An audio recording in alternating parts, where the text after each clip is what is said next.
poți să-mi iei tot cea mai scump pe lume, proteza, baticul, ochelarii de vrei.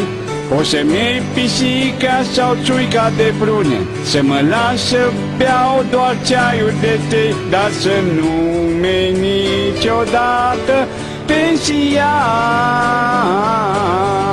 dar să nu-mi niciodată pensia. Poți să mă înghesui la cos, să-mi pierd rândul, să mă calci în picioare de 1000 de ori, să mă sfâșie câinii sau să-l chem păvântul, să-mi plece cu bani de la femei peste zări, dar să nu-mi niciodată pensia, dar să nu-mi niciodată pensia. Fiindcă atunci am să mor de dorul ei, fiindcă atunci am să mor de dorul ei, fiindcă atunci am să mor de dorul ei și babele vor fi din nou așa cum n-au mai fost. De dorul ei, oh yeah, da, da, de dorul ei, da, da, oh yeah.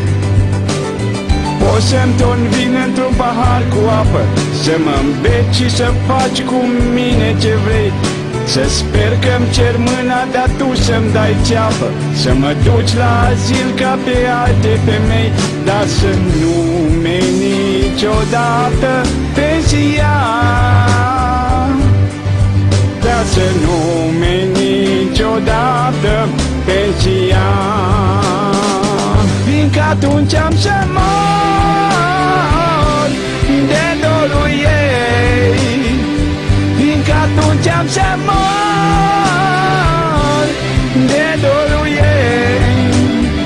fiindcă atunci am să mor de dorul ei și babele nu vor mai fi așa cum au mai fost. De dorul ei.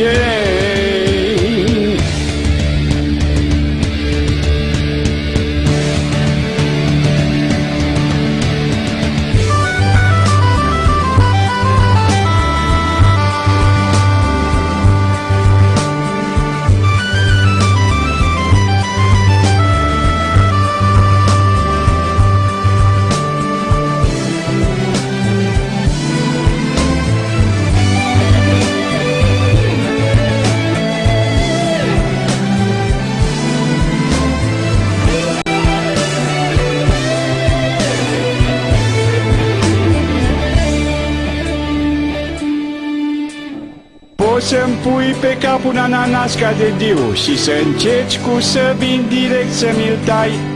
Poți să-mi faci colivie sau să-mi cumperi sicriu, sau să nu-mi dai locul când mă urc în tramvai, dar să nu-mi niciodată pensia, dar să nu-mi niciodată pensia. Fiindcă atunci am să mor de dorul ei, fiindcă atunci am să mor de dorul ei, fiindcă atunci am să mor de dorul ei și babele vor fi mai nou așa cum n-au mai fost. De dorul ei, da, da.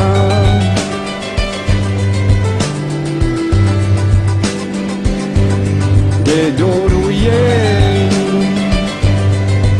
da, da, oh yeah.